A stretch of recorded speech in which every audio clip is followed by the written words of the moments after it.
পূর্ব চীন সাগরে দিয়াওয়ু বা সেনকাকু দ্বীপপুঞ্জকে কেন্দ্র করে চীন ও জাপানের বিবাদ নতুন করে তীব্র আকার ধারণ করেছে।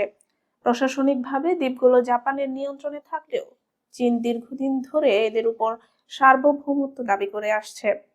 সেই পুরনো বিরোধ হয়ে আবার সামনে এসেছে সাম্প্রতিক এক সংঘর্ষের ঘটনায়, যেখানে দুই দেশই একে অপরের বিরুদ্ধে জলসীমা লঙ্ঘনের অভিযোগ তুলেছে। মঙ্গলবার চীনের কোস্টগার্ড দাবি করে দিয়াওয়ু দ্বীপপুঞ্জের নিকটবর্তী জলসীমায় একটি জাপানি মাছ ধরার নৌকা অবৈধভাবে প্রবেশ করে।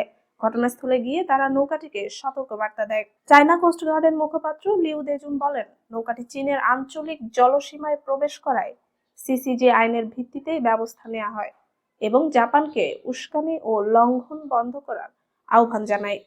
জাপান এই বর্ণনাকে সম্পূর্ণ ভিন্নভাবে তুলে ধরে। দেশটির কোস্টগার্ড জানায়, ভোরে দুটি চীনা কোস্টগার্ড জাহাজ জাপানের জলসীমায় ঢুকে একটি জাপানি মাছ ধরার নৌকার দিকে এগোচ্ছিল। এ কারণে জাপানি টহল জাহাজ চীনা জাহাজগুলোকে ওই এলাকা থেকে তাড়িয়ে দেয় এবং মাছ ধরার নৌকার নিরাপত্তা নিশ্চিত করে। দিয়াওয়ু বা সেনকাকু দ্বীপপুঞ্জকে কেন্দ্র করে উত্তেজনা নতুন নয়।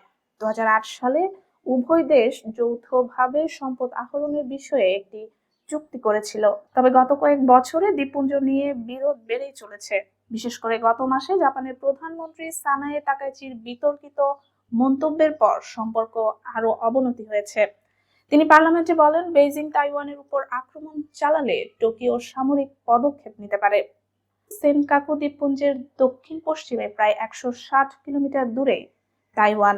এই পটভূমিতে সাম্প্রতিক সংঘর্ষ দুই দেশের মধ্যকার উত্তেজনাকে আরো উন্মুক্ত ও ঝুঁকিপূর্ণ করে তুলেছে বলে বিশ্লেষকেরা মনে করছেন।